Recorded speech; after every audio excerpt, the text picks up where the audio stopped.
Tiene cuernos como lanzas y una mirada que no entiende de piedad. El Minotauro no necesita presentación. Es una de las bestias más famosas de toda la mitología griega. Pero una cosa es conocer su figura y otra muy distinta es conocer su historia.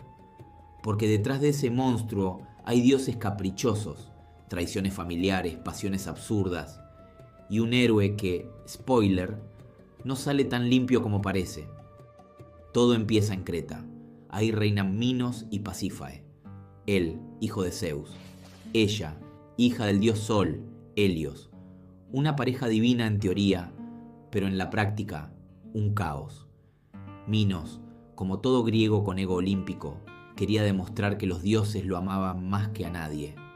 Así que le pide a Poseidón una prueba de favor divino. Y Poseidón, con ganas de jugar, le manda un toro blanco espectacular, imponente, una bestia salida del mar, como si Moby Dick hubiera hecho CrossFit. El trato era claro: sacrificalo en mi honor. Pero Minos lo ve y dice: ni loco. Le parece tan hermoso que lo esconde y sacrifica a otro toro trucho. Poseidón se da cuenta, porque claro, es un dios, y se enfurece. Pero no actúa solo. Se alía con Afrodita, que también está molesta. Pasífae no le rinde culto como corresponde. Y juntos, con creatividad retorcida, castigan a la reina de una forma inolvidable. Hacen que se enamore del toro. No simbólicamente, literal. Pasífae, dominada por un profundo deseo de amar al toro, va desesperada a pedirle ayuda a Dédalo, el inventor más brillante y más imprudente de la isla. Y él, como si nada, le construye una vaca hueca, de madera, recubierta en cuero real. La reina se mete adentro y el toro cae en la trampa. De esa unión nace una bestia jamás antes vista. Tiene cuerpo de humano y cabeza de toro. Desde el primer llanto, el Minotauro es una aberración sagrada, una bestia que no pertenece a ningún mundo. Pasífae intenta criarlo, pero no puede. La criatura crece rápido y con ella, su hambre, empieza a atacar, a devorar, a convertirse en una amenaza viva. Minos, que hasta ahora miraba para otro lado, consulta al oráculo y la respuesta es clara: no lo mates, encerralo. Así que Minos convoca a Dédalo, que ya es básicamente el contratista oficial de todas las desgracias, y le pide que construya una prisión imposible, un lugar del que nadie pueda escapar. Así nace el laberinto, piedra sobre piedra, giro tras giro, una obra maestra del encierro, patente griega, garantía de tragedia. Pero la historia no termina ahí.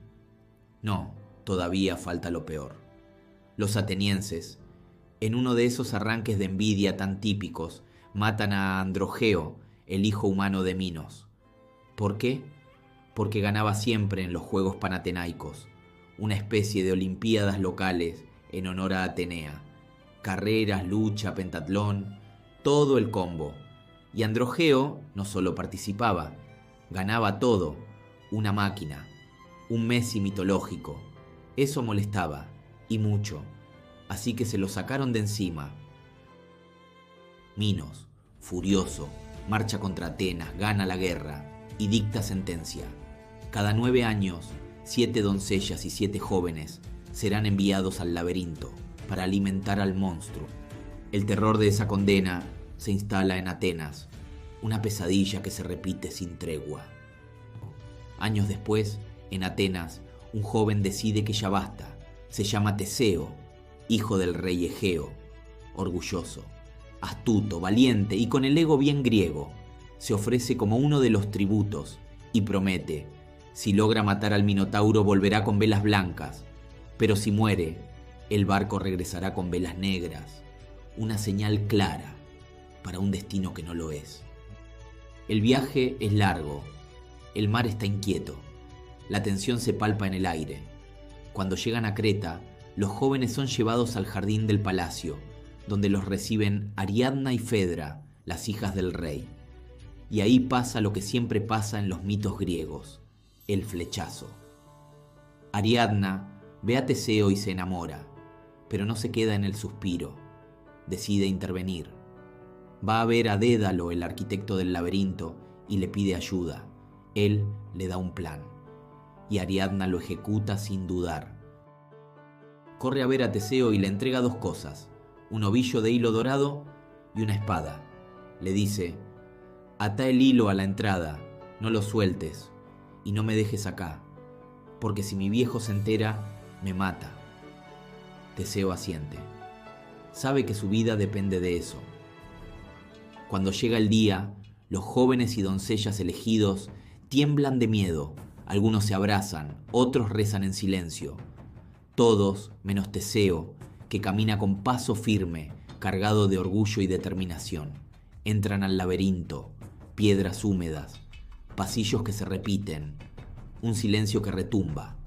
El hilo se desenrolla detrás suyo, como un último vínculo con la cordura, y al fondo, entre las sombras, lo encuentra.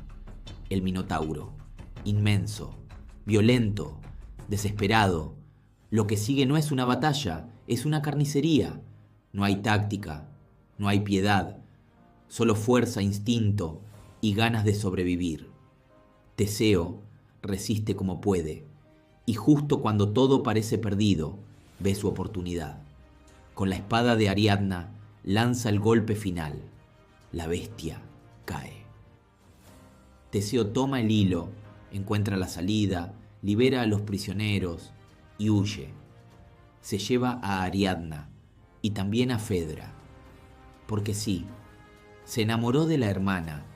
No se lo digas a Netflix, que todavía no se animan a tanto. En el viaje de regreso llegan a Naxos, y ahí, mientras Ariadna duerme, Teseo la abandona. La deja sola en la isla, con el hilo, con el dolor y con nada más. Nadie sabe por qué.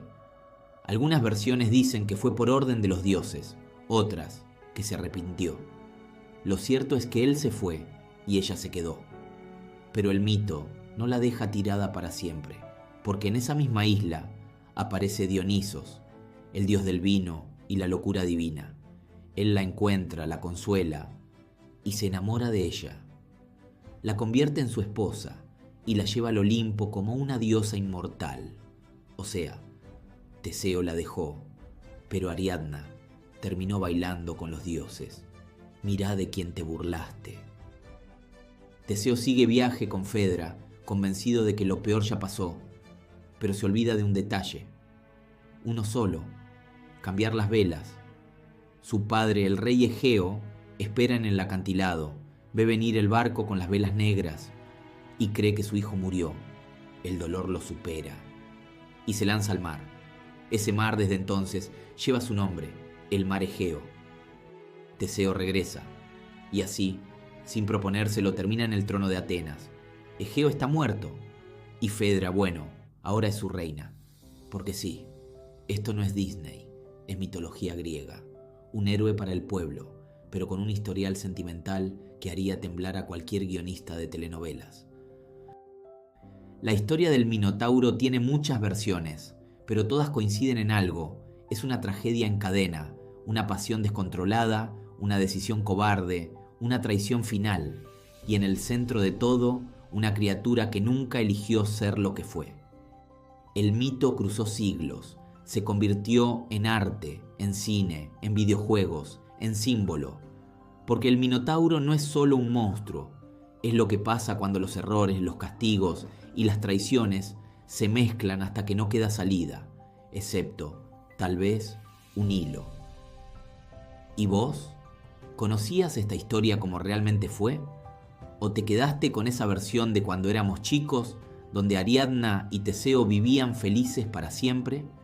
Y si te gustó este viaje, no te olvides de suscribirte, darle like y contarnos en los comentarios. ¿Qué otro mito, evento histórico, obra literaria o leyenda te gustaría ver recreado por IA?